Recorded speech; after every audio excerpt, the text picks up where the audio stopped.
Welcome to the Conscious Dominance Podcast, where Andrew and Eric, two dominant men in dom-sub relationships, discuss how we approach our dominant roles from a conscious and loving place, and what we learn about ourselves through the deep intimacy that these power exchange dynamics make possible.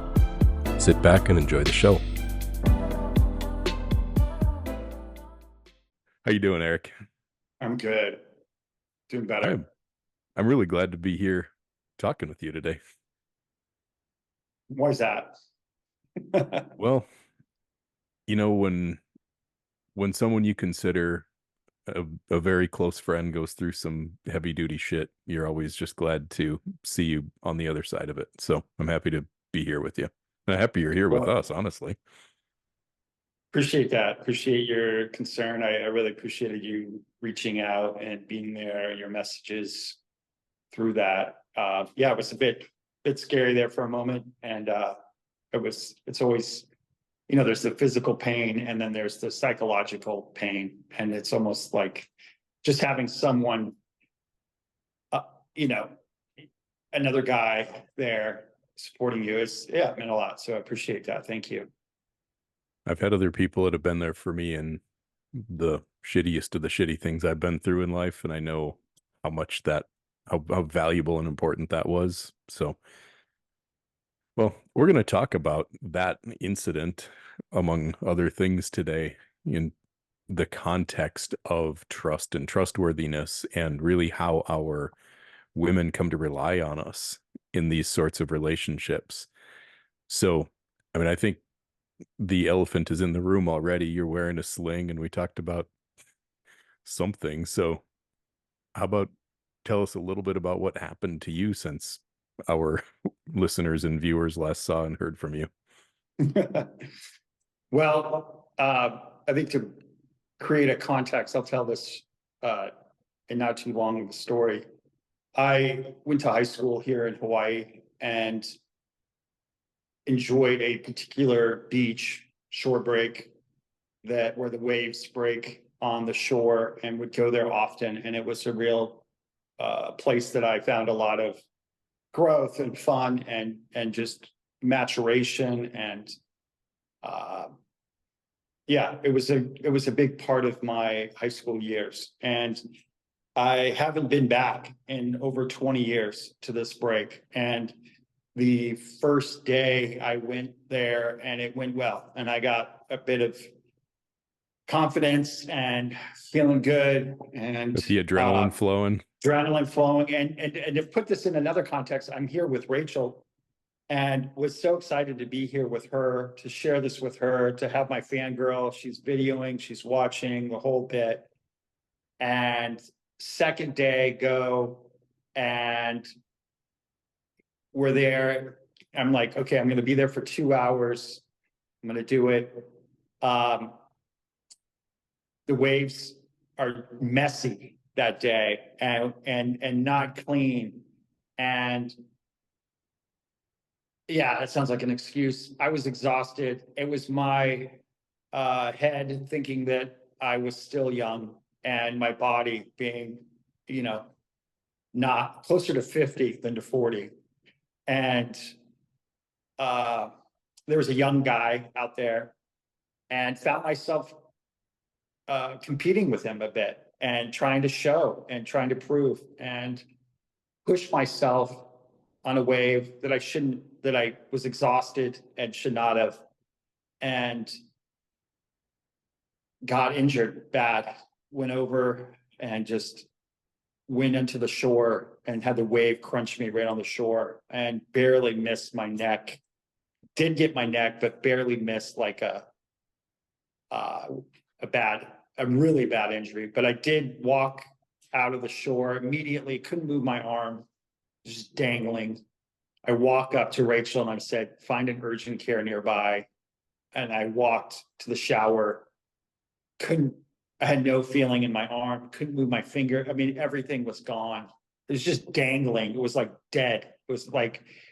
And go to the urgent care, and they're like, we can't help you here. They sent me to the emergency room, and MRI, CT scans, the whole bit. It was a bit scary. They were concerned about my neck. They were concerned about a lot of things. Turns out it wasn't as bad as, it's not permanent damage. It's damage for months versus a lifetime, which is really good news. It was like the best worst case scenario, but it caused a lot of pain this week.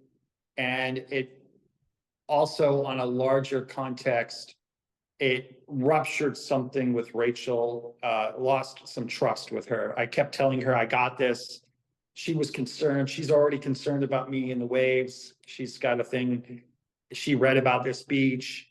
There were signs that were like, don't go in the water. I was like, I got this, and didn't have it, and failed. And it was very humbling. It was a big wake up call. And it was a breach of trust for her. She doesn't mind caring for me. She doesn't mind doing all this. That's not what I think was upsetting to her. I think what was upsetting was that I was reckless and that I endangered myself unnecessarily. So, and from a place she could see me from a proving energy, and from a space that was not, it's one thing for me to be out there protecting her or protecting someone and getting injured, or doing something in the service of my work or something of a higher calling and getting injured, or some random thing happening and getting injured. But this was me getting injured from a place of like true masculine, I want to prove myself to my younger self. Like I was competing. I forgot about her. Like I literally wasn't trying to show off for her. I was trying to compete with that young kid, just to be like, I still have it. I still got it. And I want to show that I got it. And I didn't have it. And I'm physically not in that kind of shape. And the ocean is a wonderfully humbling, that's why I love it, humbling experience and especially Hawaii waves are no joke. And when I have not been in shape, was not training. I know better. And it just takes one moment, one wave, one go when you shouldn't have gone, to crack. And I heard a crack, and that was scary too. Like I could hear the pop. I could hear it in the water. I heard this like pop. Oof. And it was one of those moments of like, oh shit, this is what they mean by being reckless. And That's also probably what they mean by don't go in the water. It's true. It's funny. It's a thing that's like, don't go in the water unless you're like an expert. Like there are people that are out there, and I'm like, oh, I'm that, because I used to be that. And then so I immediately was like, I got to prove that I know what I'm doing. And I was able to prove myself pretty quickly, but then I kept going in that proving energy, and got competitive. And it with anyway, I think that's enough for the frame. Well, that's kind of how we got to this topic that we wanted to talk about today. Was when you shared that story with me, I kind of reflected to you that, the thing that I've realized in our relationship is that the more that Dawn surrenders to me, submits to me, follows me, the more she's letting go of control of her life, and she's counting on me, she's trusting me, she's depending on me to be there for her so she can live in this surrendered state. So she can live in the freedom of not having to be in control of everything. And she counts on me to be there for her. And if I'm reckless or just careless in some way, it doesn't just affect me anymore. It affects and it doesn't just affect her. Like if something crazy happens, like you're experiencing now to you, it doesn't just affect her in the way that it's like, oh, she feels bad for you. She needs to take care of you. She has sympathy for you. It's like, no, the entire way that you've asked her to live is now ruptured in a way. Yeah. And that's where like, there's a whole new level of trustworthiness that we're building, right? Yeah, I said it's kind of on a different plane, the amount of trust that she needs to have in us and how much we need to really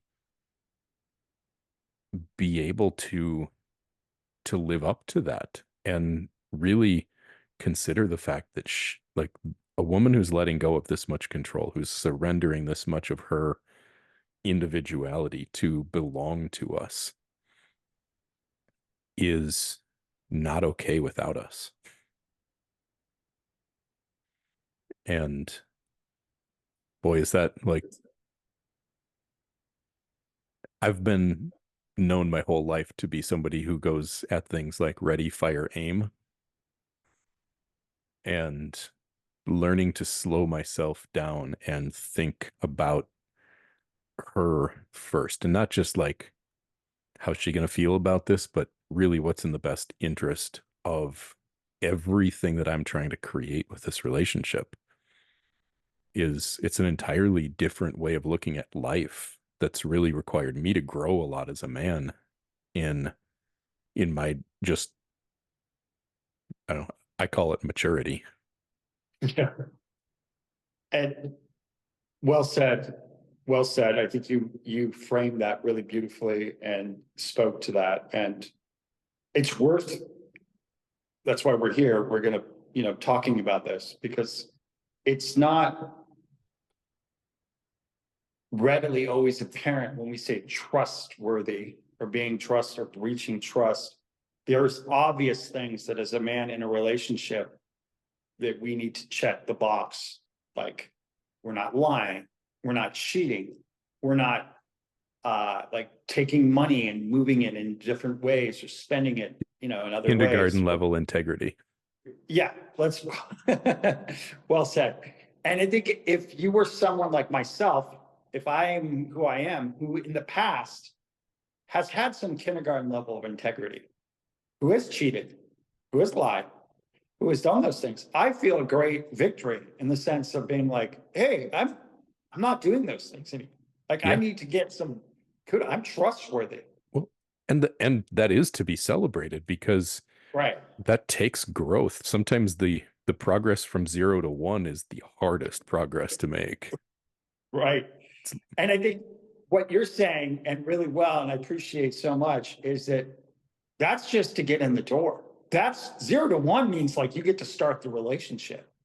Now that you're in this relationship and you want her to surrender and to count on you and to submit to you, there's another whole level of trust that needs to be there. And this trust is that your body, your physical body, and this is something that I'm having to learn. We can talk more of other examples of this, but let me just start out with the physical body, my health. Like, for example, I was someone who did not take medicine growing up. I did not take necessarily, I was religious reasons, but I wasn't necessarily taking care of myself physically healthy. I had good genes. I just got along with it. I was able to kind of move forward. This year, I got health insurance. This year, I've been going to checkups to the doctor. This year, and when I say this year, I'm meaning like this last period, like not necessarily the calendar year, but since this relationship, I have just taken my health game to another whole level. Part of that's getting older, but a lot of it is recognizing that when I'm not healthy, when I'm physically off, when my body is off, when I'm doing things that not caring for myself, then I'm not able to be there for her. I'm not able to be in the right space. I'm not able to lead. I'm not able to hold that. And so my health, and that part of that too, with the health, is not putting myself in dangerous situations, like checking my rage, checking my road rage, checking my reactivity, checking my I have a lot of my injuries come from sports and from uh, physical activity where I push myself too hard.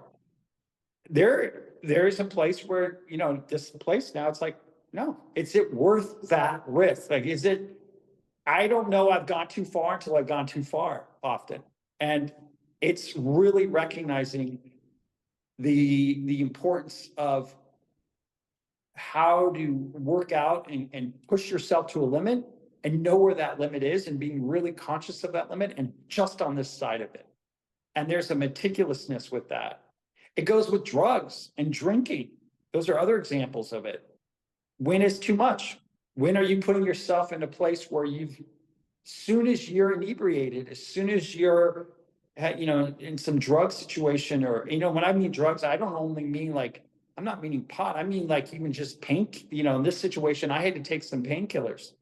When I do that, I'm off. Like I can't be as cognizant. And so all of these things, you start having to recognize that when you're not fully conscious, when you're not fully aware, when you're not fully alert, you're not just jeopardizing yourself, but you're jeopardizing her. And when that's done, not from a place of premeditation or not from a place of consciousness where you need to do that, you're informing her, you're pre-framing it, but you're doing it from a reckless place, there is a breach of trust. And that occurred this week. And it's been real. This is not something that's not fixable. It is fixable. It's being fixed. But I fully have felt the brunt of it. And it scared her on a level that I wasn't prepared to see how much. I almost needed to see that. I needed to see and feel how affected she was by this. And we often as men, I think especially, don't learn things until we feel the pain. And the physical pain of this combined with the impact on her from an emotional space has been a very challenging week. I would say this week was one of the more challenging weeks that I've had in a very long time. And I really had to bump up against a lot of self-doubt, a lot of feeling of like really putting myself to the edge of my worthiness and feeling like I've really messed up. And that's an appropriate feeling. Like sometimes it's appropriate for us to feel like shit, for us to move forward.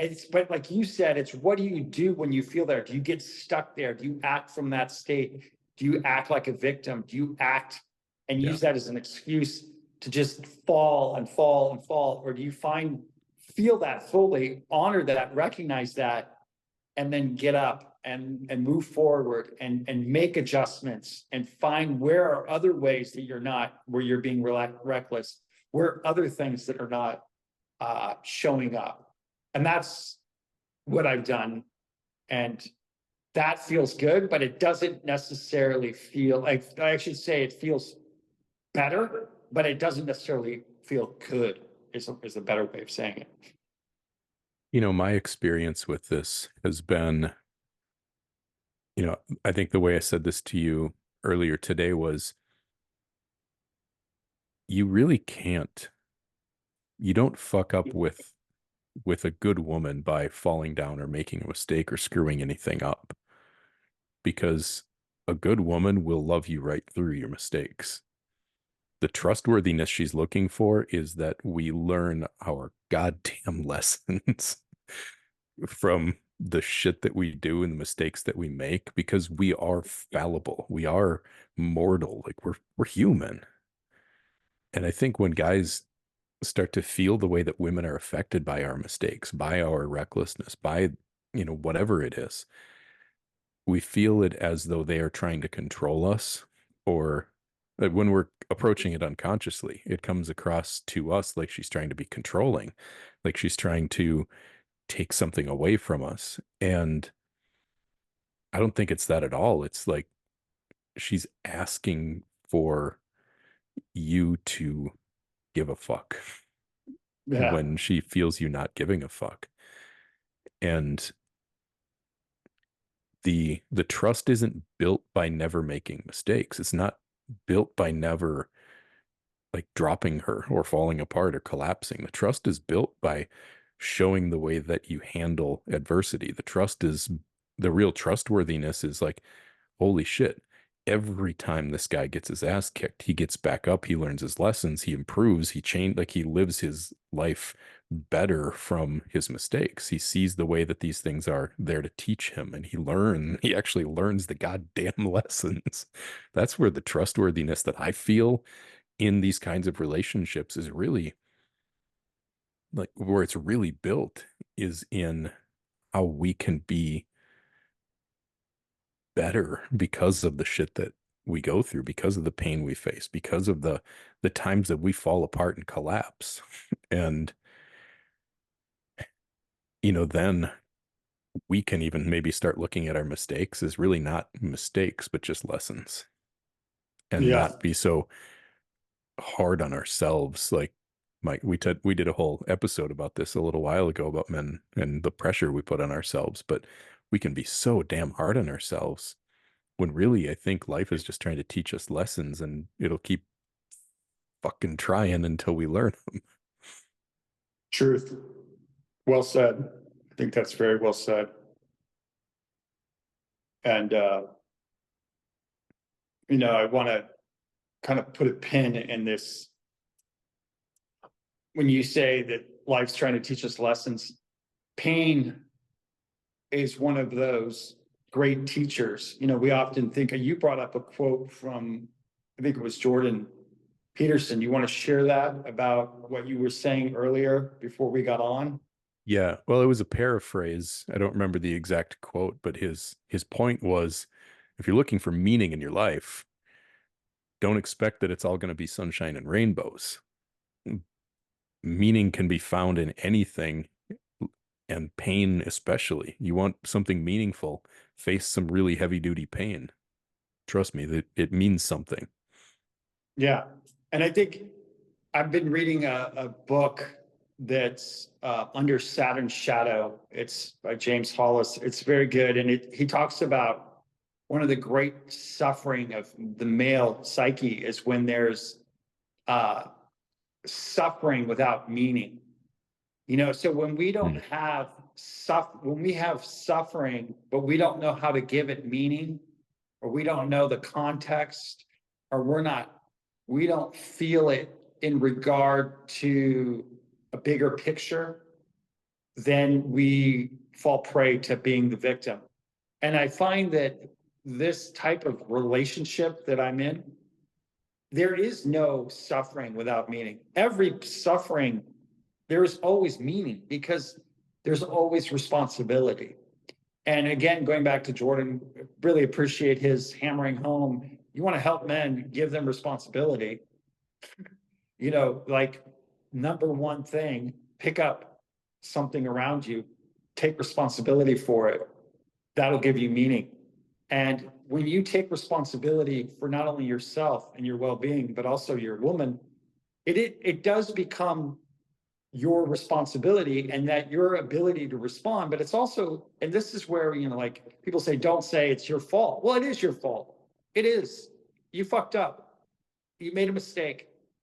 And it doesn't mean that you beat yourself up and flagellate and, but do know that Wait, wait, that's wait, a wait, wait, fuck wait, up. wait. Did you say flagellate or flatulate? Because those are really different. Flagellate. I meant like when you whack yourself, you Yeah, know yeah, what I yeah. mean? I like that you caught that, but either one, you Yeah. know, Yeah, don't go farting and because of it. yeah, you don't go fart and don't go whack yourself and don't just like get stuck in that. But it is important to feel the pain of it. Like Yeah. it's important to suffer. It's important for you to feel your woman upset. Like a lot of times I feel like what keeps men in an infantile state is their women are constantly afraid to express the full brunt of their feelings because they're afraid that their man will react in such a way that he will explode and be upset. And so they're protecting him, but in so doing, they're keeping him at that state. And a woman's responsibility, I feel like, is to express her truth to her man as they say, it's like being in a oracle. Like it's her truth, her feelings, how did that breach of trust affect her? How did these things affect her? And then it's his job to feel that that sucked, and to feel how much, and to feel that pain. And I think part of it for me that I'm realizing is that one of the things that seems not always obvious to me, it's something I'm still learning, is that when I'm feeling something, it's actually a way towards health. That when I'm feeling something, it's a way towards me being able to navigate towards uh, trust, and towards a place of what we might call dominance, or might be clarity, or any of those things. That literally comes through feeling, and it comes through feeling pain, and not only physical pain, but psychological pain, because it's in pain that we become acutely aware of our resources. We become acutely aware of what we can do and can't do, what she's doing, what's needed to be done, what's the limitations of being alive, of being human. That it breaks it down so you feel full brunt of what it is to serve, to provide, to host, to protect. You're confronted with the boundaries of what it is to be alive.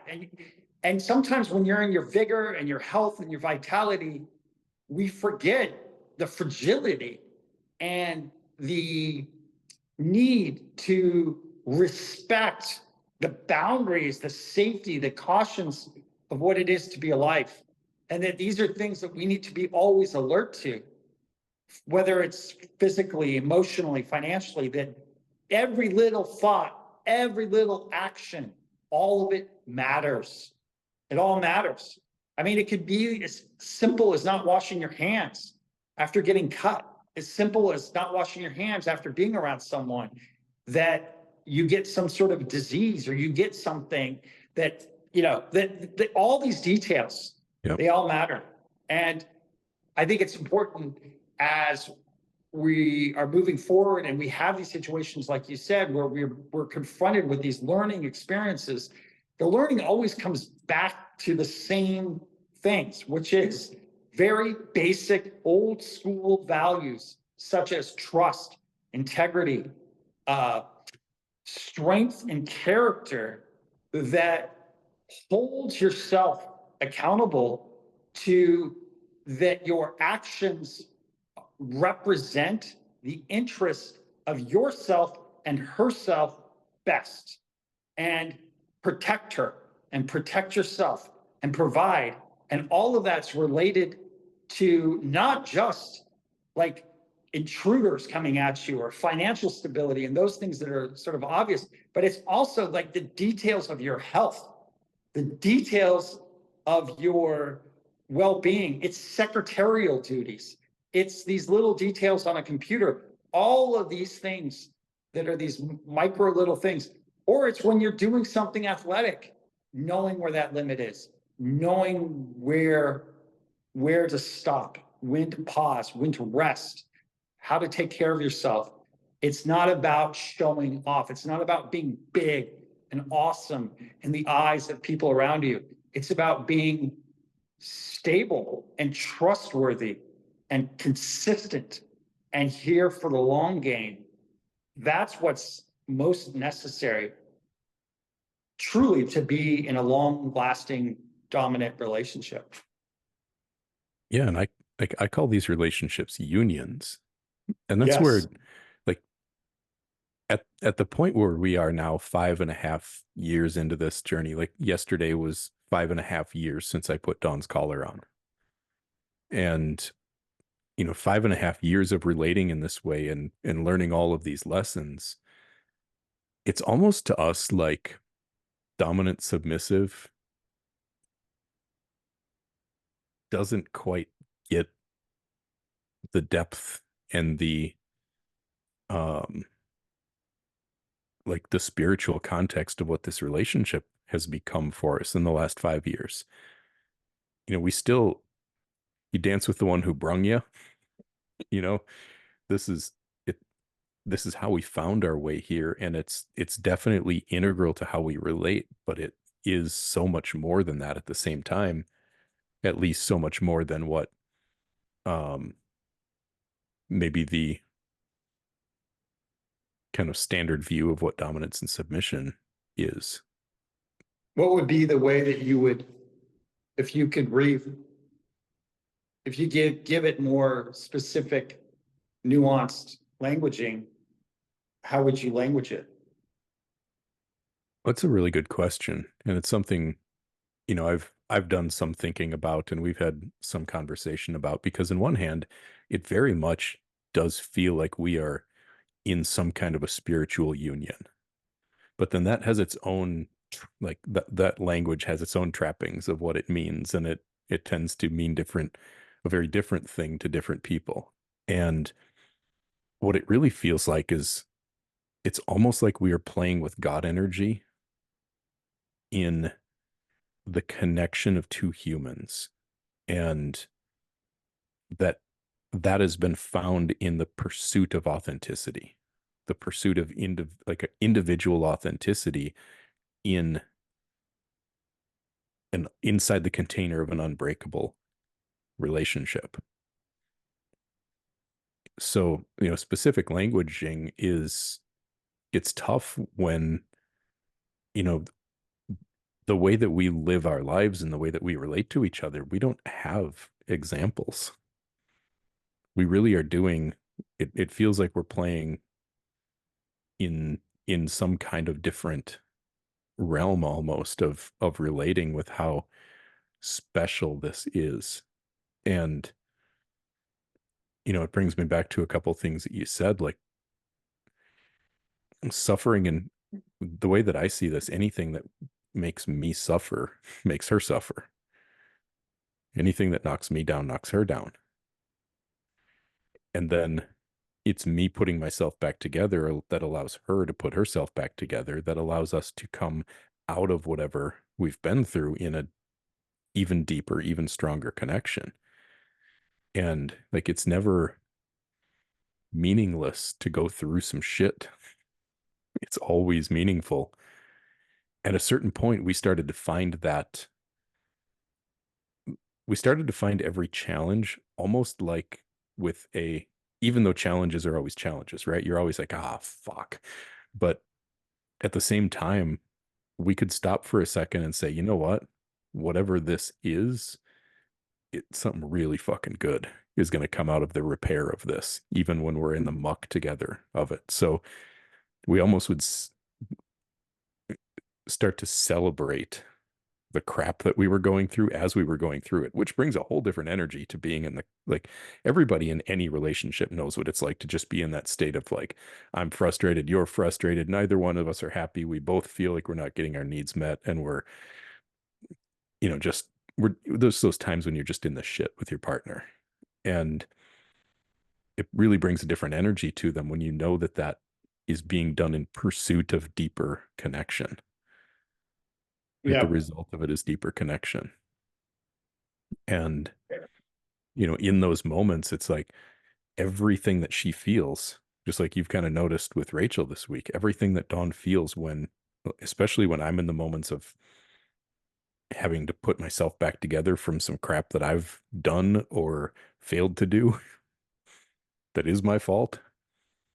It's like everything that she feels is calling me to higher integrity. It's showing me what is needed of me if I want more of her. Yep. There's no free lunch. Like there's no entitlement. I feel like the relationships, you think that you get in this situation with Dom sub, and then all of a sudden you get a sub and you're entitled Oh to yeah, I get her. everything I want now. Yeah, I can just be a douche. And excuse that phrase. I know that's not necessarily the best phrase to use, but I can just be a dick. I could be somebody who's careless, unconscious, and do these things and be entitled to receive whatever I want. And I think the point of this relationship and why it serves both of us in the long term is that there is no entitlement. I have to upgrade to get her upgrade. Her upgrade, my upgrade, it's completely dependent on my capacity to grow. If I'm not growing, she's not surrendering.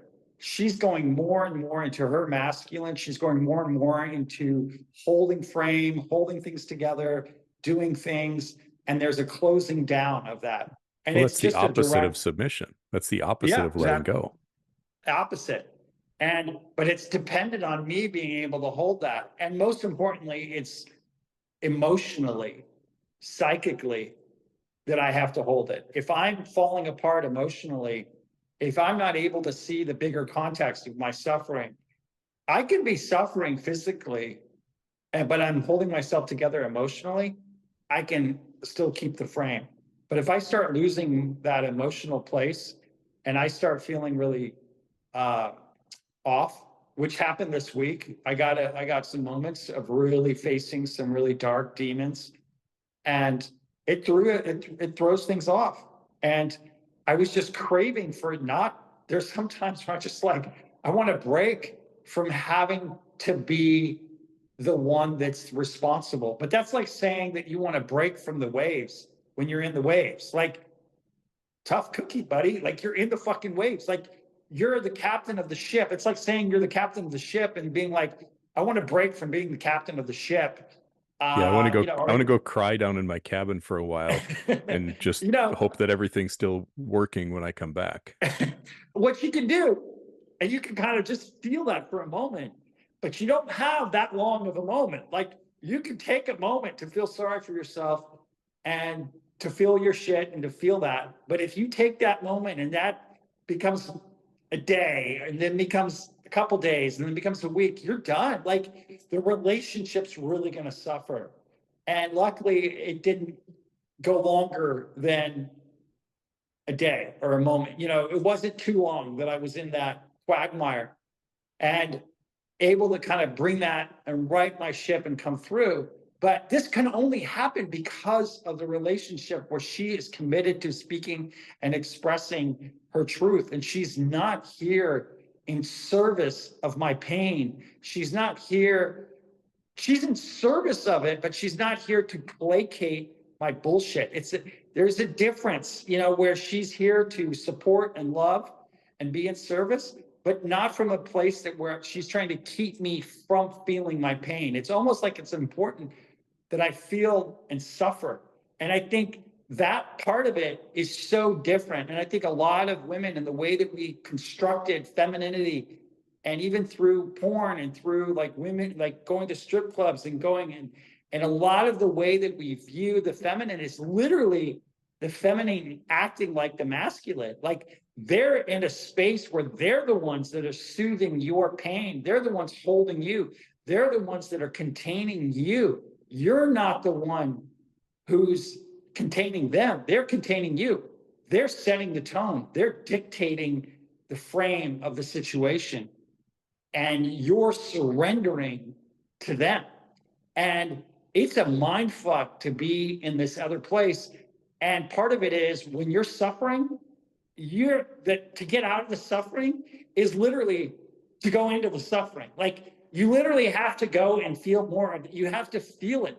You have to be there with it and learn how to hold yourself in those moments, in those dark, dark depth moments, in the midst of an argument, in the midst of where she's losing her shit. You're feeling like, who the fuck's, no one's there to hold you. You don't have anybody there to fucking hold you. All who's going to hold you is you.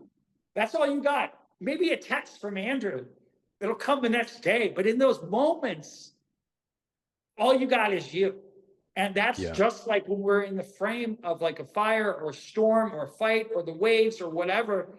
You're you with you. And the best training for that is a relationship for a woman with a woman who's in her feminine space and in her truth, because you will confront that feeling of aloneness and death and fear all the fucking time. And that's when you're doing it right. Yeah. Amen. Preach.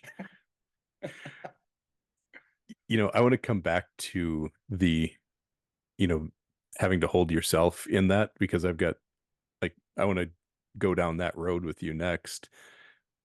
But a couple of things that you said that really stood out to me were like, she's not there to be in service to your suffering, but there's a difference between pain and suffering. Like a good woman will be there by your side, helping you through your pain all day long. But suffering is different. Suffering is self-inflicted. Suffering is the meaning that we make out of the pain and what it says about us and what it says about our life. And like it's the shit that we pile on top of the pain, physical pain, emotional pain. It's the meanings that we make out of it, the stories we tell ourselves about it. That's what's suffering. And that's when it turns from a meaningful potentiality for healing and growth into a victimization of ourselves. Is when we start making stories out of it, when we start making meaning out of it, and when we start collapsing underneath those meanings and stories. And if she's perpetuating that and soothing us there, that's what I mean by entitlement. That's when I'm saying that she's perpetuating our victim. And that's the problem. And I feel like that's not what Dawn does. That's not what Rachel does. No, and that's And what women have to stop doing if they want their man to be able to grow. They need to express how they're fucking feeling and then let him deal with it and not mommy him. yeah. Because guess what's really hard for a woman to do? To be like, I know you're in some shit right now, but I don't care and I can't be here for you. I do care. Like, I want you to be better. But, Don just had to do this to me this week. Like, I can't be the one to help you with this. Sorry, bucko. Yep. You got to Yep. sort through this on your own. Yep. And it's not that she isn't capable. It's that if she does, she's going to lose connection to everything that she is Yep. to dive into my bullshit when I'm in an emotional turmoil. In order for her to go there with me, she is going to have to come out of what she has grown into, what she's become. And like she had to essentially lay down a boundary with me. Like, I know you're in some shit with this, but you're going to have to deal with this one on your own.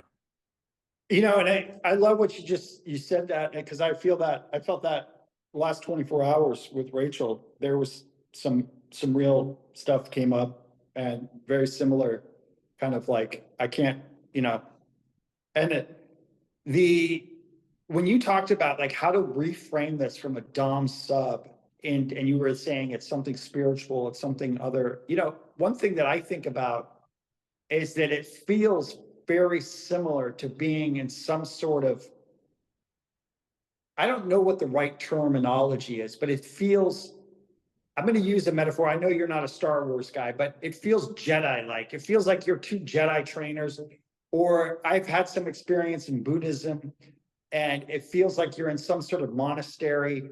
It feels like you're part of a practice, a commitment, like something that the two of you have entered into a holy union, a holy practice, a holy thing that within which my growth, her growth is the priority. And that growth means me stepping more and more into my masculine, and her growth means stepping more and more into her feminine. And when I'm in my feminine and when she's in her more in her masculine, it's not to shame that. It's not to like fold under that. It's necessary sometimes. It's to honor that and see that for what it is, see that as a tool that we then put down and then are able to come back to home base that replenishes and nurtures. And that capacity to sort of weave in and out of those and know those and understand that and what that is, that's the craft. And that's part of the practice that we're learning is how to do this. And it happens sexually and it happens in other realms as well. And a lot of it for the masculine, for me, what I feel like is ego dying, right? It's a lot of ego death. It's a lot of grief. I'm finding myself just constantly in private moments grieving, like massive grief over my previous versions of myself, what I have not done, what I have done, my unlived potential of my life, seeing and feeling death. It's almost like I've been gifted the opportunity to be alive and witness my life as though I've died, and then to move forward. I feel like we don't really have an ego death unless there's some grief associated with it, that we are grieving this part of ourselves and said, buddy, I appreciate all that you've done and it was necessary, but there is a sacrifice, there is a cutting off that needs to take place. And you're grieving a younger version of yourself. Like, you're not allowed to be that other self anymore. Like, it's not an option anymore. And there's a grief to that because there's a lack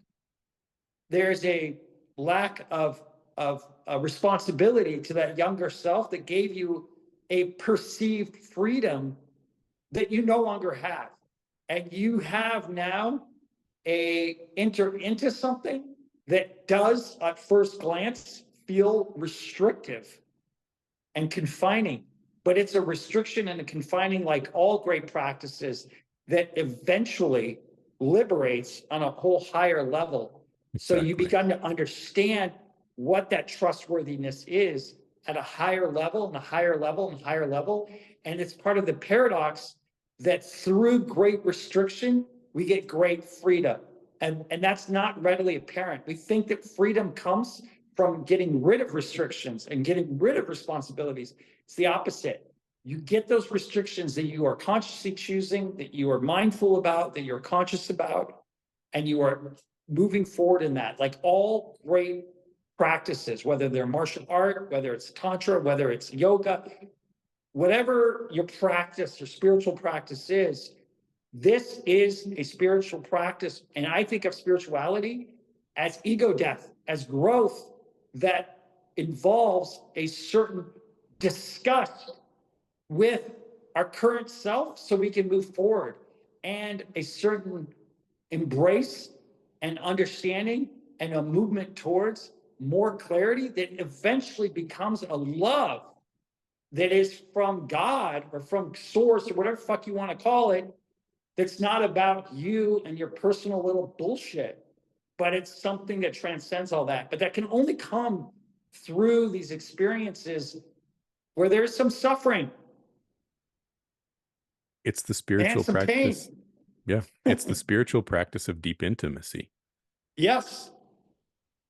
That's, that's one way that I've referred to this before, that when you continually look for the ways that, to use the language you use there, where I go into my feminine and Dawn goes into her masculine, to try to see those, find those, and then turn those back on their head, where we work to be as much as we can in the expression of our authenticity, of our essence, which for most women is feminine, for most men is masculine. So the more that I can live in the expression of the masculine, and that Dawn can live in the expression of the feminine, and we can heal whatever it is that's causing us to need, the ego part of us that's causing us to need to be in the inversion of that, seeing like that there's a reason why we do that. It's usually self-protection. It's usually avoidance of pain. It's usually like some sort of a fear that causes us to be like, oh, now I'm getting needy. Now I'm like,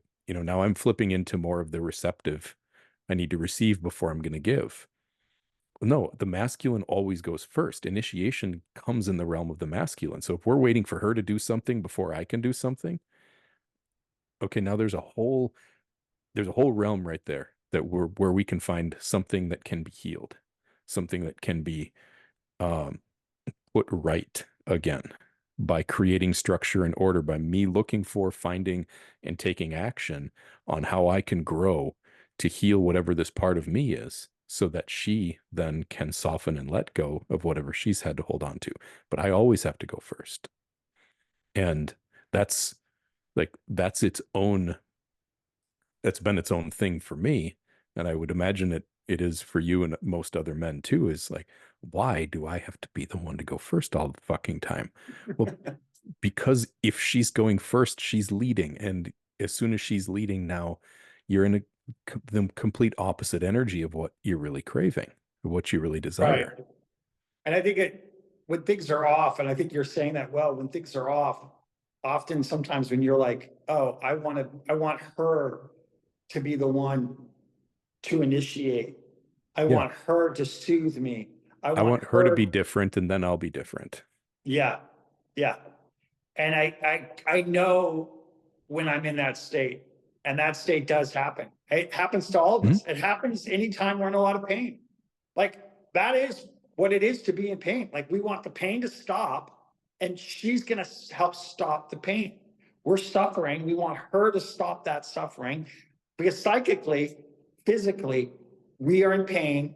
We want to stop that. We want to be soothed by that. We want to feel okay. We want to be, and how to get out of that is we have to be the source of that for ourselves.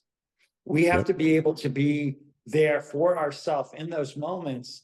We have to, that's essentially kind of the reparenting, but we have to Yeah. hold ourselves, be able to hold ourselves in those moments and then come. And when we come, she might not change. Like I left Rachel today on this podcast and she was in no mood. I was completely shifted. I felt better and shifted, and there was no shift in her. And I have to be okay with that. I have to be okay with her not changing. That's okay. She could be in her mood. She could be in her state, and not to take that personally, not to need her to change, not to take offense to that. Give her the space and freedom to be in that state for as long as it's necessary. And what I think is really interesting is that the feminine and masculine, and I feel like this is where I'm going to go into some, we go into touchy places anyway, so I'm going to just say it. It doesn't throw the polarity off when she's suffering or in pain. Nope. And I'm not. Like, it's almost like she's designed to be expressing and in her pain and her suffering. And as long as I'm holding it, it doesn't throw things off. And so it becomes really important and dependent for me to be, again, going back to that, to holding and being in that space of really being solid so that she can then rely on that. And if you're wanting her to surrender and submit in all of these words, that's a byproduct. That's not her goal. That's not like, oh, I'm waking up today, I'm going to be submissive or I'm going to surrender to you. That's just what happens when you're in Automatic. a strong masculine frame and doing well. The result is submission. The result is you've got a sub. It's not she's like, oh, I'm going to be a sub. I'm going to go perform subdom today. What is it to be more submissive? She doesn't fucking need to do a goddamn fucking thing. It's all you that needs to show up. Or me. I need to show up. You to the man, to the Mhm. masculine. I need to do that. I need to show up. I need to be in that frame. When I show up and I continue to do that and I continue to come back and hold myself and do that, the result is a sub that's there, that's willing to do whatever the fuck she wants, what you want. I want to come back to this, like holding yourself and going through some of this stuff alone on our own, and add something that I think is really valuable and necessary to this. And it's something that I think we all need to be, as men, we need to learn to be as good at this as we can, which is leaning on other men to for emotional support. Yes. Because I think most men are actually very willing to offer this, but have a hard time asking for it. Yeah. I This is have, what you do. This is what we do. yeah. Well, I have this friend of mine who I have known now for 16 years. And he has been there, like we've both been there for each other through, like he's been through a divorce. I've been through a divorce. We've both been through some really heavy duty emotional shit. And like we've been there for each other for a lot of stuff. And then there is this thing happened last summer. He called me and he's like, "Hey, I really hate to ask this. It's really like, and I'll do everything I can to not need to count on you for this, but I don't have anywhere else to go. I don't have anyone else to ask." And I'm thinking like, I've been I've been with this guy through some really heavy duty shit. What's coming here? Like, what's the ask that's coming here? What's going on in his life? And he's like, I don't have anybody to give me a ride to this appointment where I have to go under anesthesia in a few weeks. And I'm like, dude, I'm fucking there. Like, you didn't even have to ask. You could have just told me, hey, I need you to pick me up at the doctor in 3 weeks. And I would have been like, okay, got you, buddy. But it was so hard for him to ask for help. Right, right, And I was more than happy to give it. It was actually really no big freaking deal. It's 4 minutes from my house. He lives 8 minutes from my house. Like I drove to his house, picked him up, dropped him off at the doctor, came home. I was home in like 24 minutes. And then I went back and picked him up because it's only 4 minutes away from here when he was done and gave him a ride home. Like, but it's so hard for us to ask for help. But at the same time, men really love to be able to be useful and helpful to right. other men. We do. We do. And And you're and that actually this giving a guy something when you ask for help. Like you're actually giving him something. Like he yeah, gets to give to you. And then there's also this part of it, like as soon as you ask for help, he's gonna feel like there's some receipt. He's gonna feel freer to ask you for help. yeah, And there's gonna be this kind of give and take situation that starts to happen. And as long as, and I think that there's a respect that's there, but I think you're really bringing up a really important point. I don't think, I have to say this to you, Andrew. I don't think that I would be able to be here in this level of this space in this relationship with Rachel without you. Like, I'm just going to sound like a promo for your coaching and friendship, but it's for real. Like your frame, your example, your support, your emotional support, your my capacity to be really vulnerable, to cry, to be not solid, and to be witnessed by another man that I respect that believes in me. That's meant a lot, and it is transformative. It has changed me and inspired me and helped me to move through some very challenging places and times. And I know this week, Rachel's really appreciated,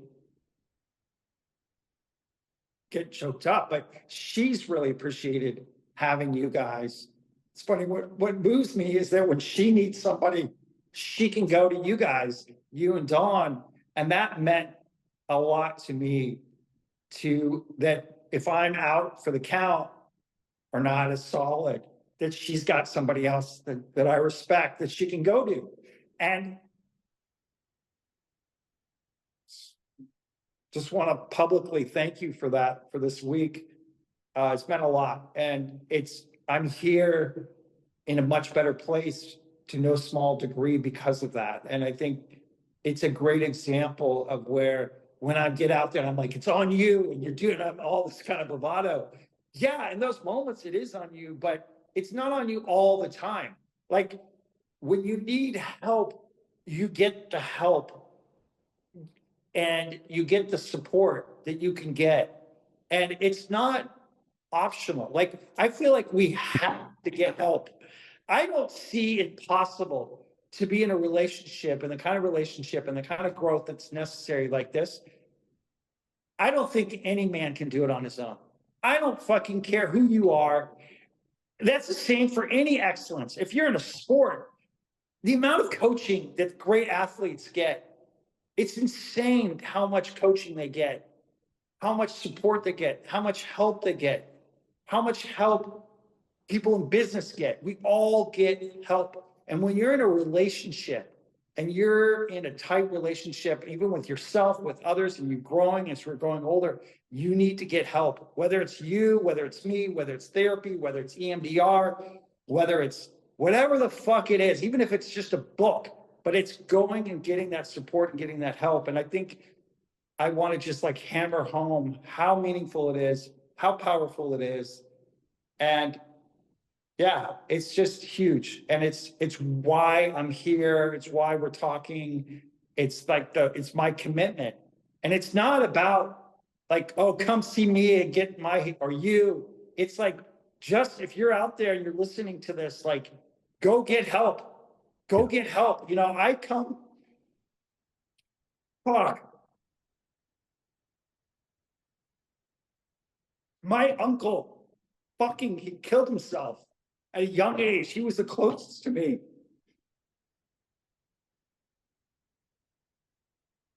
It was the one family member that I like fucking had that was close to me. And he killed himself. And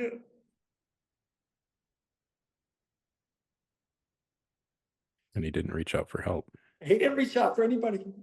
He just did drugs and he drank, and that's fine because but he didn't reach out for any help. And he committed suicide. And I was 12 when that happened. And it forever, it's left that as an option for me, something that I've struggled with in the past, but I'm very passionate about. It's like, men, go get help. Especially us men, we have such a fucking hard time getting help. And when you see the statistics, I just saw this the other day, 4-1, men commit suicide at a rate of 4-1 over women. If there was any other person out there that was doing this, we'd have a national emergency. But the fact that it's men, we're like, oh, whatever. It's something like 50,000 men a year commit suicide. And then if you go deaths of despair and you include all the other shit, it's so staggering. And it's not to say that when you get help, it's going to solve everything, but it is a step towards moving forward. And, you know, these kind of relationships, your woman is not the help. Like, help is not a woman in a relationship. And that is the biggest lie that we've been told, is that our woman is going to be there to save our ass. It is, there are professionals out there. There are people that the degree to your psychic pain, your shit, it needs professional help, or it needs a friend. It needs a guy who can really understand. You put that all on your woman, it's not, you're going to create a relationship where there's a dependency in a situation that's not healthy. And that has been a lie that we've been told.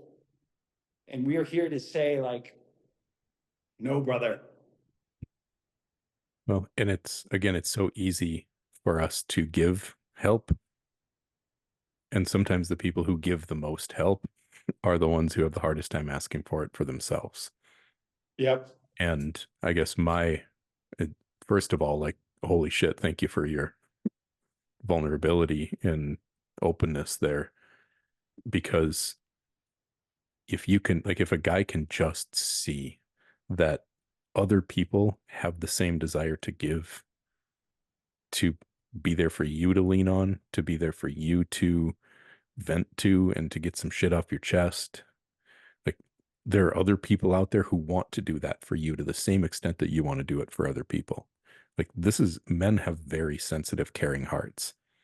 We're built that way. And we forget that other men are built the same way as we are, that like every other man cares just as much as you do. And yes to everything you said, because we can't do this alone. We're not built to do it alone. We're not alone. Like, you're not alone. I'm not alone. Like, you and I have each other as friends to lean on whenever this shit comes up. And, you know, there are coaches out there. There are counselors and therapists and all sorts of people who make a living off of this. But the point is, it doesn't matter where you go somewhere, talk to someone, because people want to help just like you do.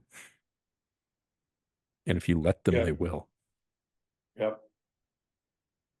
So this has been a really, really special conversation.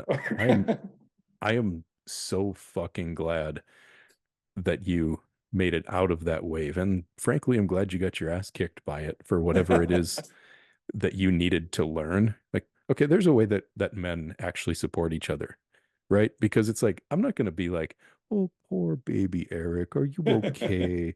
Like, no, you know what? I'm kind of glad you got your ass kicked because first of all, you were being a fucking badass. And then I also know and trust that you're going to learn whatever lessons you need to learn from it because I know what kind of man you are. So I'm glad you got your ass kicked. Something good's going to come out of it. And I hope up until that happened, I hope you had a goddamn blast. Thank you. Appreciate you. Appreciate you too, brother.